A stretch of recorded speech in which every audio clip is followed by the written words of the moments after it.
Well, this trip to Ghana was part of USI's global engagement programs. So I got an email inviting students to an informational meeting, and there was an application and interview process, and 20 total students were selected. So we had a process of about 5 weeks of meetings where we were looking up information. We had to give presentations as a group about the culture, the history, the political environment, and things like that about the country. So we knew quite a bit going on the trip. It was a 12-day trip. We got to travel to 3 different cities in Ghana.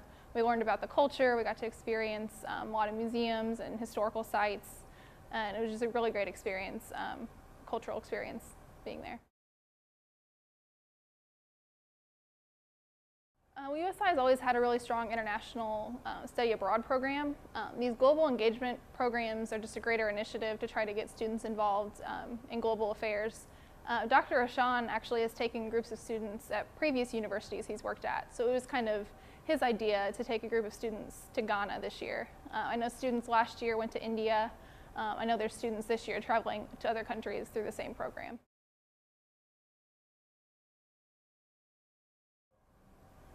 Well, there was one day, it was a service learning day, where half the students, you could choose to either go to a school or to a rural health clinic. So I went to the health clinic.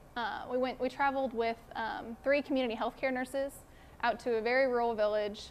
There were about maybe 50 women with their infants there, and these women they have a central location where they meet once a month. These nurses, they come, they weigh all the babies, they do all their immunizations, and that's really the only access to healthcare a lot of these women have. So it was just a great experience to be able to go and see how much these nurses do with so little resources. You know, they didn't even have alcohol swabs to wipe the infants before they gave them immunizations. So it was just, it was definitely an eye-opening experience in a lot of ways. But it was also great to see that they do have those types of programs. You know, they do go out and seek these women in, you know, far out of the major cities to make sure that those children get health care as well.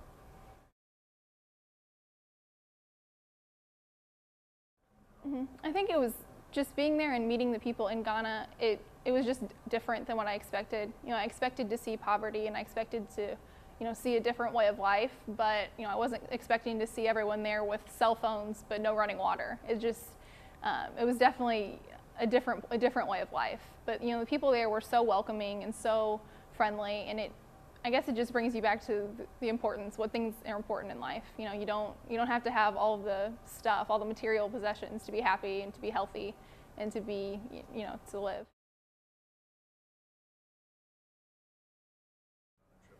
I would definitely recommend it. You know, even if it's not to Ghana, even if it's somewhere else, you know, it's a great experience to just see a different country, to see a different culture.